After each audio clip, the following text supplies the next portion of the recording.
রাখবো যাদবপুরের ঘটনার আপডেটের দিকে, কারণ যাদবপুর তদন্তে একাধিক মিসিং লিংক রয়েছে পড়ুয়ার মৃত্যুর ঘটনা, আর এখান থেকেই অনেকগুলো প্রশ্ন উঠছে। অনামিকার মৃত্যু, আর সেই মৃত্যুর তদন্তে হাজারো প্রশ্ন উঠে আসছে। ময়না তদন্তের প্রাথমিক রিপোর্ট, সেখানে বলা হচ্ছে ডুবে মৃত্যু, কিন্তু আসলে এই যে মিসিং লিংকগুলো, এগুলোই খুঁজতে চাইছেন তদন্তকারীরা, এই জটগুলোই কাটাতে চাইছেন। কি কি মিসিং লিংক, আরো ডিটেলে বিষয় জানাতে পারবে অমিত রয়েছে আমার সঙ্গে। অমিত, যাদবপুর তদন্তে একাধিক মিসিং লিংক, কি সেই মিসিং লিংকগুলো, যে জটগুলো পুলিশ বা তদন্তকারীরা খুলতে চাইছেন? দেখো, এখনো পর্যন্ত তদন্তকারী অফিসারদের সামনে যে বিষয়টি স্পষ্ট হয়েছে যে এই অনামিকা মণ্ডল, যাদবপুরের ৩য় বর্ষের পড়ুয়া, তার জলে ডুবে মৃত্যু হয়েছে। আমি একদম ঘটনাস্থলে রয়েছি। কি কি জায়গাতে এখনো পর্যন্ত ধোঁয়াশা রয়ে গিয়েছে, আমি আমার ক্যামেরা পার্সনকে একটা জিনিস দেখাতে বলবো যে এই জায়গাটা ডু নট ক্রস করে দেওয়া হয়েছে।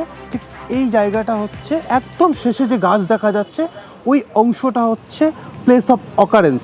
এবং এই মুহূর্তে আমি যেটা রয়েছি যাদবপুর ৪ নম্বর গেট, ক্যামেরা পার্সনকে একবার আমার ডান দিকের ছবিটা দেখাতে বলবো। এটা যাদবপুর ইউনিভার্সিটির ৪ নম্বর গেট। ৪ নম্বর গেটের পাশেই রয়েছে একটি ইউনিয়ন রুম। সেই ইউনিয়ন রুম এবং ইউনিয়ন রুমের এটা হচ্ছে একবার বলবো ক্যামেরা পার্সন দেখানোর জন্য, ইউনিয়ন রুমে ঢোকার এই রাস্তা, এটা ইউনিয়ন রুমে ঢোকার রাস্তা। এবং ঘটনার সময় পুলিশ যে বিষয়গুলো জানার চেষ্টা করছে যে ইউনিয়ন রুমে কারা কারা সেদিন সেই সময় ছিলেন, বা ইউনিয়ন রুমে কারো উপস্থিতি ছিল কি না, বা ইউনিয়ন রুম থেকেই কি এই যে রাস্তা আমি দেখাতে বলবো, এই যে র্যাম্প, এই র্যাম্প দিয়ে কি ওই তরুণী বা ওই পড়ুয়া ঠিক এই পথটা ধরেই চলে গিয়েছিলেন। এই রাস্তা, এই জোনটা যেটা দেখছো পুরো একটা ন্যারো জোন রয়েছে, বা বাদিকটা হচ্ছে জলাশয় বা যেখানে পুকুরে পড়ে গিয়েছিলেন, এটা হচ্ছে লোহার ব্যারিকেড, পুকুরটা ঘেরা রয়েছে।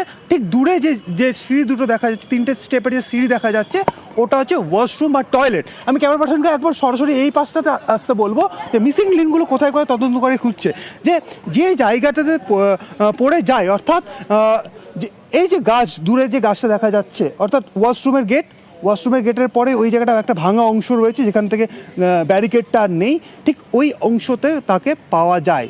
তাহলে ওখানে কিভাবে পড়ে গেল?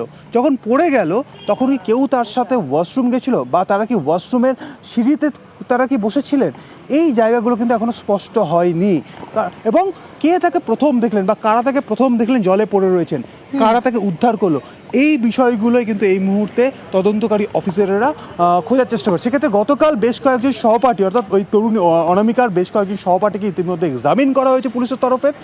আজকেও বেশ কয়েকজনকে এক্সামিন করা হবে। অন্যদিকে যে বিষয়টি যথেষ্ট গুরুত্বপূর্ণ এই তদন্তের ক্ষেত্রে, ক্লোজ সার্কিট ক্যামেরার ফুটেজ। সেক্ষেত্রে এই যে চত্বর রয়েছে, এই ইউনিয়ন রুম চত্বরে কিন্তু এই জোনটার মধ্যে কিন্তু ক্লোজ সার্কিট ক্যামেরা নেই। স্বাভাবিকভাবেই কীভাবে পড়লো সেই জায়গাটা কিন্তু পুরো কভার আপ হচ্ছে না, কারণ এখানে যে একটা অংশ রয়েছে, এই যে আমি রহস্য মৃত্যু। এবং হ্যাঁ, ময়না তদন্তের প্রাথমিক রিপোর্টে জলে ডুবে মৃত্যুর কথা তো উঠে এসেছে, কিন্তু কি কারণে মৃত্যু, কিভাবে, তখন ঠিক কি ঘটেছিল, নানা প্রশ্ন উঠছে।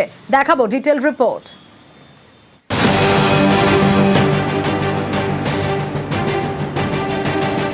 বৃহস্পতিবার রাত যাদবপুর বিশ্ববিদ্যালয়ের ক্যাম্পাসের মধ্যে পুকুর থেকে উদ্ধার হয় ইংরেজি অনার্সের ৩য় বর্ষের ছাত্রী অনামিকা মণ্ডলের দেহ। কিন্তু ছাত্রীর মৃত্যু হলো কিভাবে? না, কোনো অভিযোগ নেই। যা করার পুলিশ করবে, যা করার পুলিশ তদন্ত করবে। আপনার মেয়েকে ধাক্কা দিয়েছিল সেটা তো বলতে পারবো না। আমি কি স্পটে ছিলাম বলে?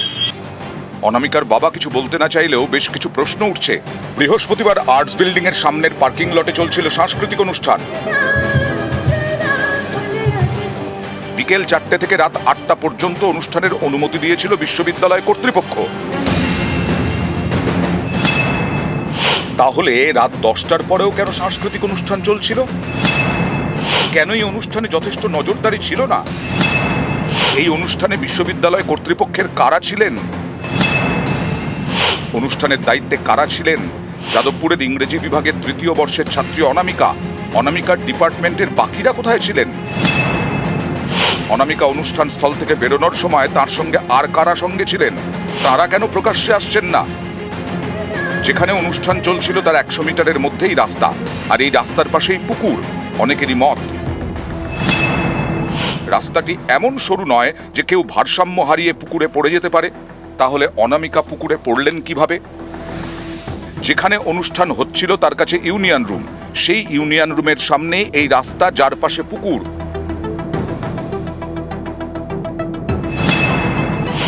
বৃহস্পতিবার রাতে ইউনিয়ন রুম কি খোলা ছিল? তাহলে তো ইউনিয়ন রুমের আলো রাস্তায় পড়ার কথা। আলো থাকলে অনামিকা পুকুরে পড়ে গেলেন কিভাবে? বৃহস্পতিবারের অনুষ্ঠানে এক ছাত্রী অসুস্থ হয়ে পড়েন। তাহলে অনুষ্ঠানটিতে কি নেশা করা হচ্ছিল?